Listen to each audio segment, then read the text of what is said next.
Thank you to the chairman of the trust, Salim Thomas, for that wonderful introduction. And good evening to the members of the trust board, the faculty, the old students, the distinguished guests, the current students, all of you. Thank you for inviting me to deliver this lecture.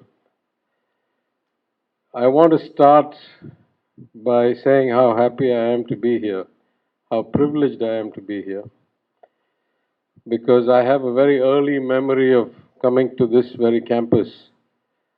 It must have been in the early 70s, so clearly sometime after 72, but before 76 when the DMK regime was dismissed for emergency. And my father, who was then an MLA, sent me to deliver some government approval papers to KIT. And I think he used to sit in the same office that you sit now, with very dim lights. And so it was very kind of awe-struck experience to go in. I joined Lovedale only after Kit had left, and so I had no experience of his legacy there. But I remember coming here, and I'm not sure I see the gentleman, but when I was here last time, a distinguished gentleman, father-in-law of one of my close friends, narrated an incident. He is an old Laurentian as well. And he told me, "Do you know how I ended up going to Lovedale?" And I said, "No." He said, "One day I went to the club to meet my uncle who was playing cards with your grandfather. And my uncle said, 'There's a bright boy, we're going to send him for education someplace.' And my grandfather said, 'Oh yeah, which school?' And so he said some school, I forget what he said. And my grandfather said, 'No, no, if he's that bright, you should send him to Lovedale.' And he turned around and Kit was at the same table. And he said, 'You should consider admitting this boy.' And he said, 'Sure.' And that's how he went to Lovedale. And he said his whole life changed based on going to Lovedale instead of going to a different school. So for the many years that my grandfather was friends with Kit, then my father was friends with Kit, though I only got to see him, I think, the one time. I consider it a privilege to be here today to deliver this oration in his memory. I think Salim was stretching a bit to find a topic that a financier like me should talk about education. So it was a bit of a stretch to talk about financing education. But in some sense, it's very core to the notion. Is it that we are cash deprived? Is it that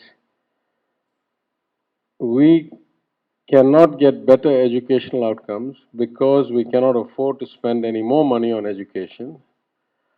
Or are there other variables and other constraints that will now that are currently the impediment and could be improved, or by their reduction or elimination could we get better outcomes? I think about this in a couple different contexts. So I spent a lot of years in the US. I got 3 degrees in different subjects, different schools, public education, public university, private university. And in those days, relatively smaller proportion of people went to those kinds of colleges and graduate schools. And then somewhere around the 90s, maybe early 2000s, there was a big boom in using federal financing to go to these kind of remote education, online training, the Phoenix universities of the world. And there was this big surge in enrollment and alleged degree graduation. But it ended up with, I think, now something like a $3 trillion student debt, outstanding, and some risk that what used to be a mortgage debt bubble is now a student debt bubble. And it's become very political, as you know, about waivers and the Supreme Court and all that.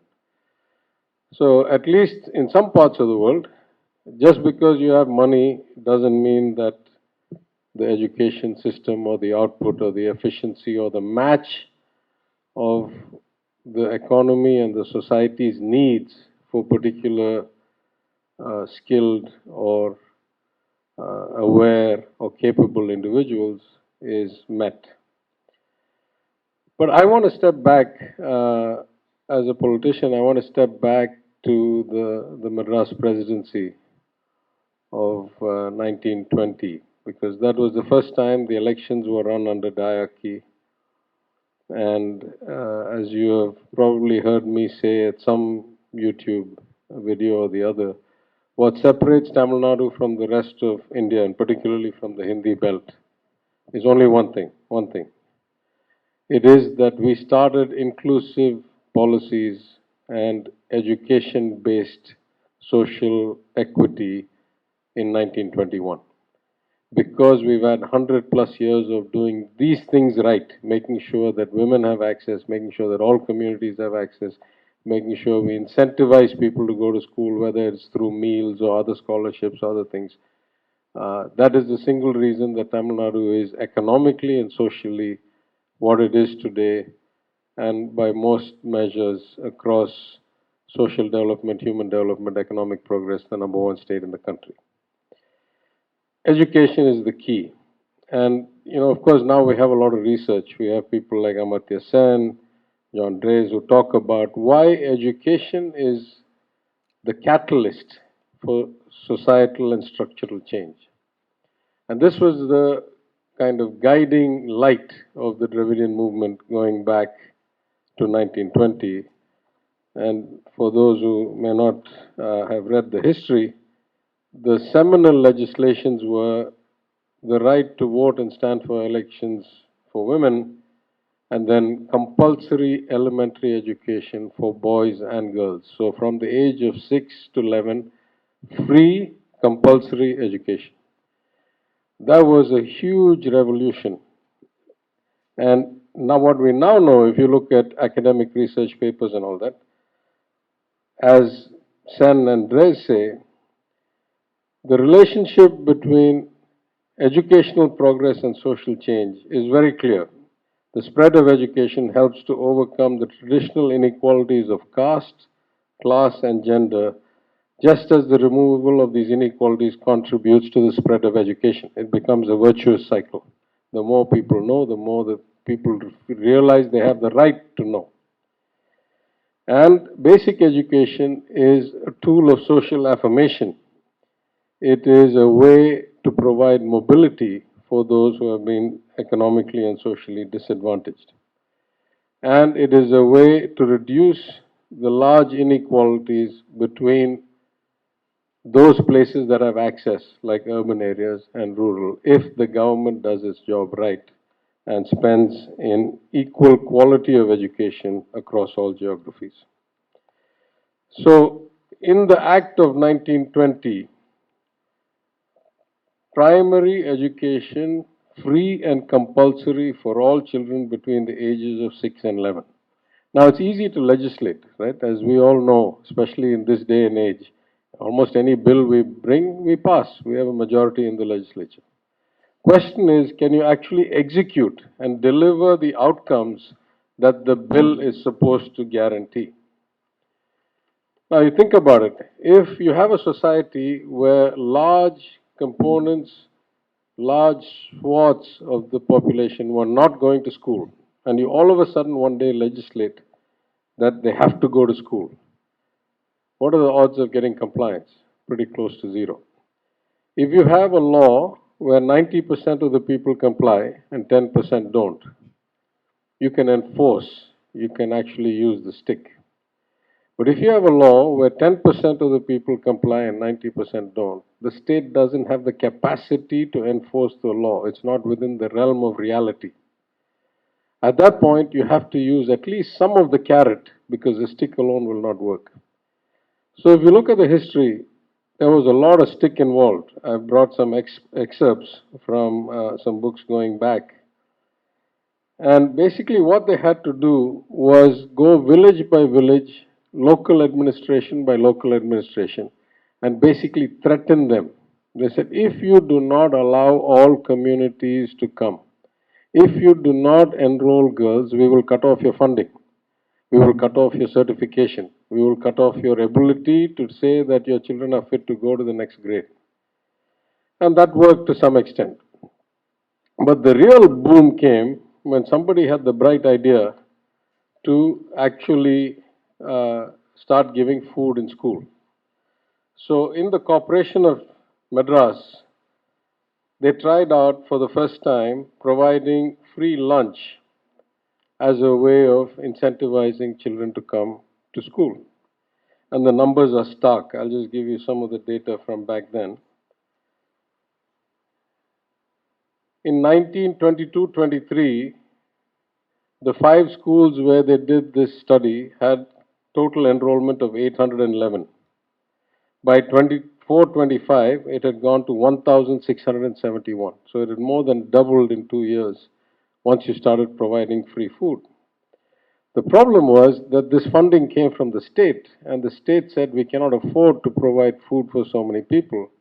And so you have this wonderful data experiment. It must have been painful to the people back then, but for policymakers like us, what this led to was stopping the program. So by 24-25, when the presidency said we can't afford it anymore, they stopped funding for food. In 5 years, the enrollment dropped by 40%. When they couldn't get food anymore, parents couldn't afford to send their children, and they wanted them to come and actually help with whatever labor or whatever shop or whatever they ran. And so in 1927, the council, the Corporation Council decided, as expensive as it is, we got to fund it again. And so they started funding it.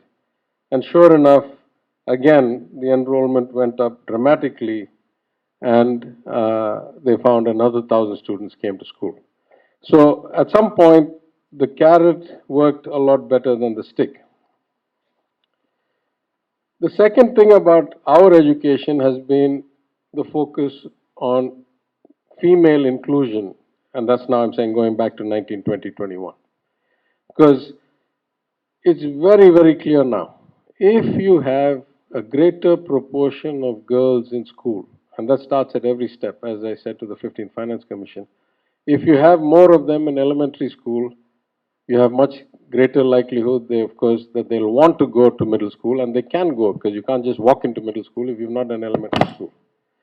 If you cross that crucial divide of when they start the menstrual cycle and you provide them the menstrual hygiene that they can make it to high school, now you have really conquered the kind of chasm. Because once they stay long enough to go to high school, you get delay in the age of marriage. You get delay in the age of childbirth. You get reduction in the extent of malnutrition or defects. You get reduction in infant mortality. You get a reduction in maternal mortality. You get much greater kind of conception of gender equality. You get much greater likelihood of equalizing skill, equalizing income, and equalizing standing based on financial independence.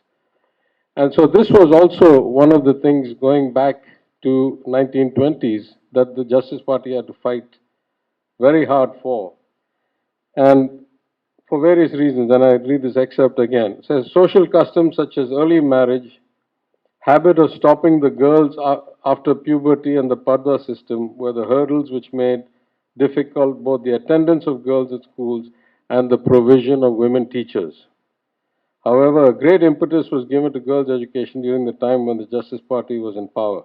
A popular system of education at primary level was co-education, and there was no great opposition from this from any section of the people because they were so young. And it was estimated that approximately 3 lakhs of girls started studying in what were once only boys' schools. So this was, again, one of the ways that we really changed our society. And in fact, if the data that we can now look back and see, around the beginning of the 20th century, female literacy in almost every province of British India was 1%. Now I think in Tamil Nadu it's about 75% or something in the 100 and odd years since. And there's very clear research that if you look at those states like Kerala, like Tamil Nadu, surprisingly like Meghalaya, where the patriarchal norms are much less rigid, then you have much greater outcomes. And then, of course, as I've said again to the 15th Finance Commission, if I want to look at a correlation that predicts per capita GDP, about the strongest correlation is with the percentage of girls that graduate high school. Now, there are aberrations like Gujarat, which have economic outcomes that are not matched by female education. But if I look across all states, it's very clear that that's what drives this education. Now, let's come to the current situation. In Tamil Nadu, the single biggest budget item every year is school education. This year, we allocated about 40,000 crores out of our total budget of somewhere around 3 lakh crores. As a percentage of GDP or GSDP, I agree with Salim that it's not nearly enough. But if I look at it as a per child amount, I think we spend about 300 rupees less per child than the Kendriya Vidyalaya allocation. So it is not, in my opinion, a question of financing. But we have some other kind of once in a lifetime events that have happened. COVID disrupted everything, and it disrupted things in ways that maybe we should have predicted, but we didn't. For example, the enrollment of students in private schools dropped dramatically. It dropped by 10 or 11 lakh students. The enrollment of students in government schools rose significantly. Not nearly 10 or 11 lakhs, but maybe 6 lakhs or 7 lakhs. But if you actually go and look at the detail, there's actually some kind of a waterfall effect. That is, the people who pull their children out of private schools are not pulling them out altogether. Many of them are sending them to government schools. And the people who are in government schools cannot even afford to send their children to government schools. They need them to help with the home or do other things, and so they pull them out of the government school. So you have this like cascading down, negative outcome that is moving downwards. But when we came to office, we realized that there wasn't much leeway actually. Uh, Unlike many states, in the state of Tamil Nadu, between teacher compensation and teacher training, the state of Tamil Nadu spends over 90% of its allocation. So over 36,000 crores of the 40,000 crores is spent on teacher compensation, benefits, pensions, and training. And there was only about, 4,000, in 40,000 crores, 4,000, it was even less 2 years ago. So the question is, how do you improve both general outcomes, number one. Number two, social equity, that we don't leave the weakest behind. Because when we started looking, let me give you another statistic and then the good news and the bad news. Tamil Nadu has the highest enrollment of students into tertiary education, what they call the GER, the gross enrollment ratio in tertiary education, which is the percentage of children of college going age that actually enroll in a college. That number for the country is somewhere around 25 to 27%. For Kerala, which is number two, is high 30s, maybe up to 40. And for Tamil Nadu, depending on whose statistic you take, is between 49 and 52%. That's the good news. What that says is that at least, or at almost 1 in 2, or slightly more, of people eligible to go to college simply by age. That means they must have already graduated high school, otherwise they're not eligible to go. But we are just saying of the total population. I'm not filtering for anything. Of all people of that age of going to college, 52% go. And if we assume that some of them drop out of school and don't go to college, what we're really saying is that 80-90% of our children, boys and girls, actually graduate from plus two. A huge achievement. That's the good news. The bad news is if we go and look at who are these people who are going and who are these people who are not going, it becomes much more kind of stratified and not as kind of what can you say, something to be proud of at all. Because the affluent go, the boys go, the upper caste go. But if you look at uh, government school female graduates, and then if you can stratify based on the location, roughly what community they are, then you find hardly 10-12% of government school female high school graduates coming from the lower stratified in the hierarchy, the backwards or the oppressed classes, formerly oppressed classes, actually were enrolling in school. So the second problem we have is that we are not actually bridging this social divide or social justice. The third problem we had is that 2 years of lockdown basically not only did it disrupt education for everybody, it greatly unevenly disrupted education, right? So I have two boys who were going to school at that age. I mean, it was not great that they didn't have their friends to play with, and it was not great that they didn't have, physical interaction. But they each have a room. The school they went to had something like 6 or 8 people in the class, having an online session with like 7 windows in the screen, reasonable. They had high-speed internet. They had, each had their laptop. If they wanted, they could put it onto the TV. They were affected, but not that badly affected.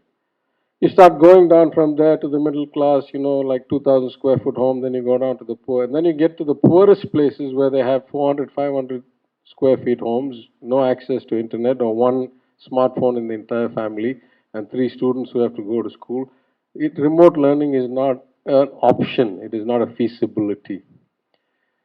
So these are the kinds of things we had to deal with when we came to power, right? So we had the disruption, we had the great inequality of outcome, and we had really barely any wiggle room to do any substantive increase in spending. Even things like the noon meal scheme, which we do better than most, and now which many people have adopted, maybe 65 to 70% of the spending goes on labor. So maybe 35% goes on food plus energy plus all the other bills associated with it. So I would say we did 3 or 4 things really well. And it wasn't that we were geniuses. Of course, our hearts were in the right place. Of course, we had the brains to go and find the right advisors and the right inputs. But if I had to pick 3 or 4 flagship programs where we balanced all of these, we don't have that much more money to spend. We got to spend it more efficiently. We got to incentivize people, and we got to try and reduce this inequity and bring in the people who can least afford to go into the system. And the first thing we did was we introduced a scheme in the first budget that I spoke back in August of 2021, the amended budget. We called it Illam Tedi Kalvi. And what we said was we were going to do remedial education. And we're going to do it in a way that is so cost effective that we almost can't afford, we can't fail, we can't lose. And what we designed with the help of people like Raghuram Rajan, with the help of people like John Drays, Dr. Narayan, was an approach that said in every block, in every village. And now, if you take a rural school, sometimes a rural school serves 5 villages. So no, but we can't have only one. If there's 5 villages served by one school, we have to have 5 centers for this remedial education. So you create first centers in such a way that nobody has to go more than a few hundred yards from their house. You fund it by providing infrastructure, using available resources like the village hall or the Tahsildar office or the community hall. Government supplies the electricity, etc. And we got volunteers from the educated and unemployed youth. So he said to teach kids from the first to fifth grade, you have to be a high school graduate from that community. So everybody knew everybody. The teenagers knew the children knew the teenagers. And for sixth to eighth, you had to be a college graduate, again from that community. So, of course, it was a massive logistics exercise. I think we got something like 8 point something lakh applicants, and then we filtered, and then we brought it down to 3, then we brought it down to about 1 lakh 60, which was the number of centers we had across the state. First, we ran the pilot in Madurai, and because I asked for it, so I could monitor it personally. And then we ran it in a few more districts, and then we ran it across the state. But what we did was we didn't focus so much on formal education. We said, let's get them to come and enjoy being together. Let's get cultural programs. Let's get help with homework. There is no structured agenda. It is just the notion of education as a collective, interactive experience rather than sitting in your house and tapping on a phone or a computer. We allocated 200 crores for it the first year. We couldn't spend it all because it took us so long to get the model worked out. We allocated 200 something crores for it last year. We spent more like 250. Compared to 40,000 crores, just think about the cost effectiveness of this program. It was probably the single best program I think that we have done, at least return for money. And we thought that in our hearts. And by great luck, we had the data to back it up. Because what we had done in our MOU with the JPAL, the Poverty Action Lab at MIT, and with MIDS, we already had a longitudinal study going about learning outcomes. And so we had been assessing the kind of advancement of children in about 30 or 40,000 data point, 40,000 children over several communities. We had been tracking their progress over time. And because we had this great data set, we were able to restart when schools just opened, and then we were able to check again a year and a half later after this program had been in effect. And the results were stark, right? I mean, 2 years of lockdown basically reduced 2 years of progress. So somebody who was reading at a fifth grade level, 2 years later, was still reading only at a fifth grade level. That's how stark the lockdown affected people, at least in this data set we had. And in a year and a half, basically, they had recovered about 2/3 of the lockdown loss. This is a very, very young children. We're not talking about very complex things, basic math, basic reading. And because we only did this pilot in some places and we didn't do it in all, and because not every parent sent their children to the after school program, we were basically able to make a distinction between those who benefited from the after school program and those who did not. And the results were so impressive that roughly 2/3 of the learning recovery happened, because they came to school, but about a third of it happened because of the Illam Thedi Kalvi program. That is the remedial education in their neighborhood with their community kind of mentor. And it wasn't like we were teaching them like rocket science, right? We were teaching them to be back in school and to do basic math and things like that. In fact, it was such a good outcome and it was such a unique data set that nowhere else in the world had that timing worked out, that they'd been tracking 20 or 30,000 students at that particular time before COVID, that this was presented in the UN General Assembly's Associated Education Program by Professor Karthik Muralidharan, who we work with. I don't know if he's here today, from CGIS. So this is one place where I think we found a way to benefit all way. And it also showed, incidentally, it showed that those children that had the greatest loss also had the greatest benefit. Because those children that had the greatest loss were the ones who didn't have access to computer or a smartphone or enough space. They were the poorest of the poor, and they had the greatest benefit from coming back together. The second thing we did was we changed what had been the incentive program for girls to stay in school and get degrees. It had been called a marriage assistance program. So basically it said if you stay in school and graduate from high school, when you get married, the government gives you 25,000 rupees and 4 grams of gold. Now this is across all governments, I'm not talking politics. Our government introduced it at some level, Ms. Jayalalitha took it to some other level, our government took it to some other level. We kept increasing the incentive, but the basic design was, if you graduate high school, when you get married, the government gives you this money as a way of incentivizing you to stay in high school. And then there was a higher level that says, if you graduate college, then you get 50,000 rupees and 8 grams of gold as a way of incentivizing you to stay in college. The problem with that, again, was partly because of bad fiscal management. And again, if there's one very clear indication, those states that manage their fisc well invest more in education and get better educational outcomes. Again, not rocket science, but it's very clearly demonstrable by many studies, not least by the Center for Policy Research in Delhi.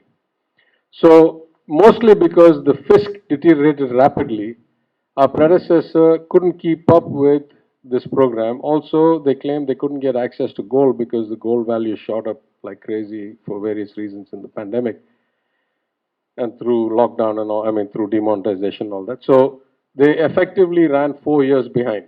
Now, when we came to office, we were stuck because the whole point, I can even justify this kind of money for marriage both ways. I can justify it as a post hoc incentive to stay in school or in college, and I can justify it as a kind of insurance or risk mitigator against a family falling into debt for the sake of a wedding because the government gives them the cash. Both ways I can live with it. Other people may call it freebies. I personally can live with this program.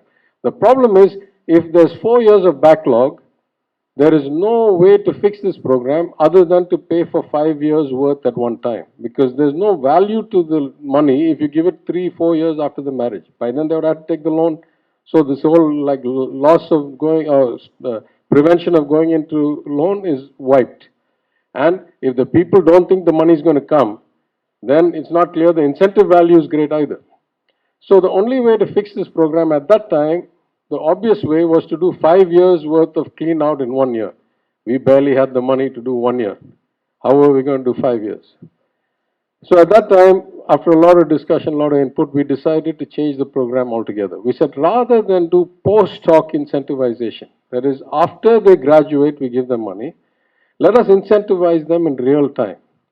And so we renamed the program slightly and we redesigned it completely. And we said, here's what happens. If you study in government schools till 10th class and then you go to a polytechnic or an ITI, every month that you stay in the polytechnic or ITI, the government pays you 1,000 rupees a month. And if you stay till 12th in a high school that is run by the government and then you go to a college, any college, arts, science, engineering, medicine, anything, and this is not going to be affected by your other scholarships, by the 7.5% reservation, by the first time, first generation graduate. All those other programs is incremental, supplemental. We will give you 1,000 rupees a month as long as you stay in college. This now is not post hoc incentivization, it's real time incentivization to actually stay in college. And I think again, it was one of the better schemes we've done. It didn't cost us that much by, again, relative to 40,000 crores, it was 400 or 600 crores. We didn't get the uptake we wanted because we were not able to get it executed very rapidly. Because we said, since we are announcing it mid-year, all those who are already in college who would have fit this criteria before they joined, we'll pay them also. But we're only able to get about 2 lakh students who are already in college or in ITIs or in polytechnics who would have met this when they started. But because we advertised and cast the net wide and did a lot of this stuff, this year's enrollment, that is the 22-23 enrollment, went up significantly by 30,000-40,000 students into the first year. And about 10 or 15,000 of them were people who had dropped out. That means they had passed +2 a year or two ago, and because of lack of money had not gone into college. And now because we were going to pay them to go to college, they actually came back and started going to college. So again, I would say, money-wise, this was a very, very effective way of getting our outcome. I'll finish with one kind of money example and then I'll just talk about a few other things. One of the best schemes that I have seen so far is our free breakfast scheme that we ran pilot last year and now we've expanded to all elementary schools this year. Now, if you're doing free lunch, free breakfast is not, in theory, a great leap. But the problem with breakfast is, I think more and more research shows that as important as free lunch is, breakfast is even more important, because if children don't have calories in them when they begin the day, they cannot focus, they're not able to actually concentrate on their studies. Many times, because the parents can't feed them, the kids don't want to go to school, they're still hungry, they don't want to come to school hungry. So all this research showed us that, and it was incidentally, it was not in our election manifesto. We had not promised that we would give free free breakfast. It was in the Union government's NEP, it was in the ADMK's manifesto, but for whatever reason, we had not put it in our manifesto. But a good idea is a good idea, whoever it comes from. So we looked at it and we realized that providing breakfast, particularly for the young children for the elementary school, would be a huge game changer. The problem was we couldn't go the way of the noon meal scheme where we'd end up with again 70% of the cost being labor. It would just become prohibitively expensive. So what we ended up doing is kind of a two-pronged approach. The first, in the rural areas, we said we will give these monies as block grants to the local bodies, and the local bodies will create self-help groups. Self-help groups of the parents, mostly mothers, of the children who are going to benefit from this program. Those self-help groups will be given the money to purchase the provisions and to make the breakfast. This thing turned out to be much, much, much, much cheaper than doing the noon meal scheme. Same way, in the urban areas, we said what we're going to do is the equivalent of community kitchens or cloud kitchens. We're going to put heavy level of automation, wherever possible, IoT, let the computer drive the machine, and standardize the procurement, make the corporations responsible for running the central kitchens, making the food, and then running little trucks to deliver it to the schools. Where, in my constituency, for example, urban constituency, there's only probably 12 or 13 primary schools. So it's not that hard to have one or two kitchens that can supply these schools. Again, when we did the pilot, it cost us 30 or 40,000 crores. This year, 30 or 40 crores. This year, we've expanded it to the whole state, and we estimate it'll cost us about 500 crores. Amazing. We thought we were doing something based on nutrition, based on good outcomes. What we did not expect was the huge spike in attendance, right? And in my assembly speech, I alluded to it. And something like 90% of the schools found increased attendance. I'm not talking about increased enrollment. I'm saying of those children that were enrolled there, more of them actually came to school after they started getting breakfast. I thought that was great. Then I went in to look at the ratios, and I found that something like another 40 or 50% of the schools had greater than 20% increase in enrollment, beyond my wildest dreams. In 3 or 4 districts, 100% of the schools had greater attendance because of this program.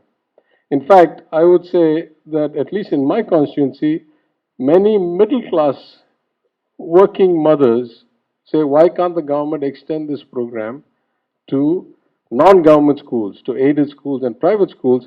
Because breakfast is a lot different than lunch. It's not just a question of money. It's also a question of time. It's also a question of being able to get the food ready before 7 a.m. or 6:30 a.m. or 7:30 a.m. and to be able to get it into the hands of the children before the mothers go to work and so forth. So again, I would say money is important, but how you design programs and how you execute them is probably much more important. Now, we've done a lot of other things. We have a program called Ennum Elathum Mission, where we funded a few hundred crores a year to ensure minimum outcomes by 5th grade in terms of basic math, language, etc. We have different ways of incentivizing scholarships for the Adi Dravida community, for the ST community, for the BC community. We run government schools and hostels.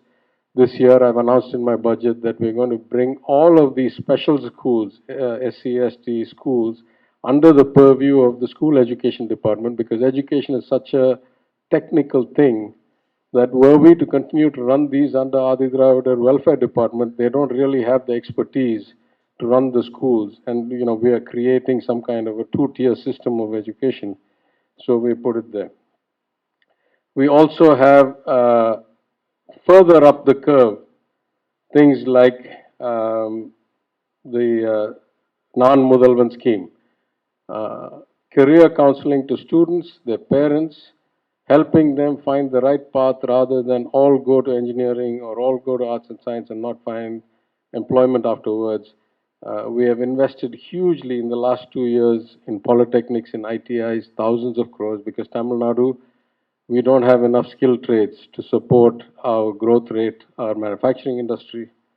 We have announced a 7,000 crore program for infrastructure under the name of Perasiriya Anbalagan. And we are building, more with CSR. In my constituency, for example, HDFC Bank has been a wonderful partner, and almost every school in my constituency, every public school in my constituency, we put in,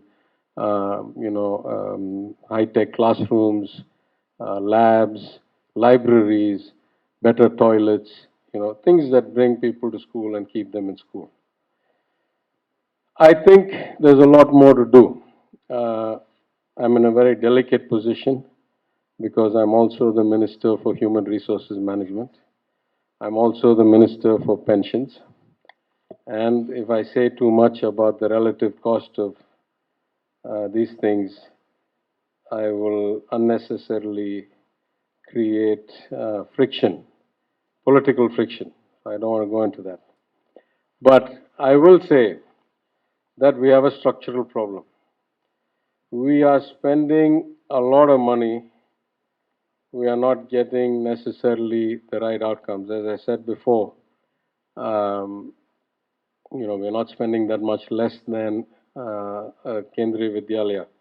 And I don't think anybody is going to tell me that we get substantially equivalent outcomes. I know what the demand is as a politician. How many people come and ask me, can you please get my children into Kendriya Vidyalaya? But I think somewhere between enlightened application of funds, the creation of a bit of kind of volatility in the system. We've announced a lot of model schools, a lot of other initiatives.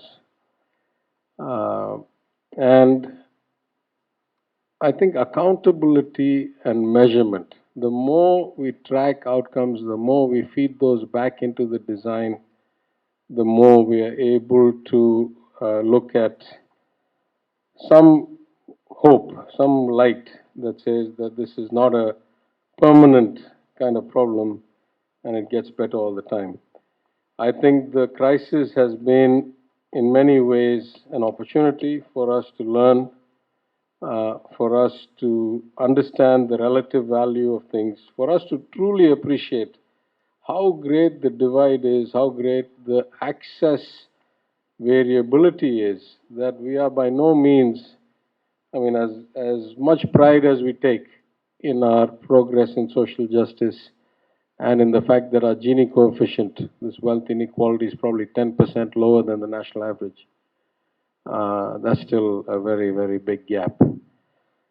We have opportunity because we have this huge enrollment increase in government schools. It is our moment to create enough momentum, if you will, that people don't feel the need, once the economic recovery takes full bloom, that they should move back to the private schools. Equitable outcomes in education, and because we're in a global economy, a competitive outcome relative to almost any other large population center in the world is going to be the defining factor of how fast we can grow. It is simply down to that. Everything else is fungible. Everything else moves. Money moves. High-skilled talent moves. Machines can be imported. Trade barriers are dropping for the most part, despite short-term disruptions. Where do we have the talent? Where do we have a relatively harmonious and compatible to global perspective society? Where do we have infrastructure? Where do we have connectivity? Most of all, where do we have the talent? And so I think enlightened administrations and governments, our job is to, yes, find the funds, yes, increase the ratio, but above all else, find ways to incentivize social change and behavior so that we get the kinds of outcomes that match our philosophy. We come to government, we come to politics with an approach, with a philosophy, with a morality. We believe that social justice is the building block of a good society. We believe that access to mobility through education has been the secret of our success for 100 years, and we want to accelerate that. We know we are in a competitive environment globally, within the country, with other states, and we know that no single variable is more important than human capital development, and education is the basis for all that. So, I would say, um, given the situation, given how early it is in our regime, we've spent less than 2 years in office. I think we have started to move in the right direction. There's a lot more to do, and I hope with time we will continue to innovate, continue to provide better and better outcomes and better examples. Incidentally, I must tell you that the RTE Act in the Union budget almost exactly mirrors the words of the 1921 Justice Party Compulsory Education Act. That's whatever, 90 years later. I must also say that uh, as a percentage of our budget, we have never cut back on either education as a whole or Anganwadis. And in my constituency, for example, 5 years as an opposition MLA, I think I built 10 or 11 Anganwadis. Day before yesterday, I opened another one. So I'm using the MLA Constituency Development Fund. So I'd like to think what distinguishes people like me is that we act the same, whether we're in opposition or we're in government. Our values stay the same, whether we talk about local or state or national politics. And our actions and our legislation and our allocation of money matches the philosophy and the values that we came into politics with. So I think I will stop there, and I don't know what the format is, whether questions are encouraged or it's just the oration, but I'm happy whichever way you see fit. Yeah? Thank you. Thank you. After that wonderful exposition of what the government is doing to further education in the state, if we have any questions, please, Minister is happy to take a few questions. Hi. Thank you very much for the speech. That was great. But I realized, as you said, it puts yourself in a bit of a difficult position given your different roles. But I was wondering whether the government had ever considered an American-style charter school model, because you spoke about the inefficiencies in the labor costs and such. So introducing some private competition and allowing parents to take their business around, essentially, do you think that could benefit by spending the same amount of money? Yeah, that's a very touchy topic, but I think we've already announced a few things along those lines in terms of schools of excellence, partnership with, particularly in the kind of polytechnic ITI, but also in schools. For example, one of the best schools in my town, though not my constituency, my city, is sponsored by the Shiv Nadar Foundation. And they put a lot of money and they run a lot of additional programs and produce spectacularly good results. So, and a lot of people move to that kind of area to put their children in that school. But we are a very, tradition-bound society. It's quite hard to make step changes that often. But I think the principle of encouraging thinking outside the box, as well as let's try different models, and that puts pressure on those who do it the old way. I think we're buyers of that philosophy. We cannot quite do it that rapidly. But I've seen charter schools in the US when I was there, and I agree. I think the company I worked for, sponsored one in Newark in the inner cities and made a big difference. Thank you very much. I have a question for the Minister. One of the problems with educating people, through high school and college is then guaranteeing employment or encouraging employment. One of the problems today is that many of them are unemployable. They need to have soft skills trained, or even if they have that, there are not enough jobs. This is a huge problem. So I think that's why the CM's program, which he calls Nan Mudalvan, is our way of transforming the kind of skill match between what the economy and the companies require and what the education system puts out. At first, starting at the existing pool of labor. So we've tied up with the government of Germany, for example. We are in talks with Australia. We talk with a lot of countries that need highly skilled labor, don't have the population count, and are willing to work with us to develop training programs here. And that could be from very specialized like robotic mechanics to much less sophisticated things like I don't know, skilled chefs, let's say. I mean, meaning it's not science and technology, it's more art, to things like nursing and so forth, where we are trying to get them certified to Australian standards or to German standards or to other standards in Tamil Nadu, partly because some of them will migrate, but partly because we can bring that level of skill set into the local industry and prove kind of a breeding ground for similar talent. But that's picking the people who are already out there now and are not able to get jobs. The way to prevent so many people getting out there without the skills to get jobs is to start this much, much earlier through career counseling, through soft skill development, through matching of expectation with reality, getting better data on what the economy needs and passing that down through the school system and to the parents of the children.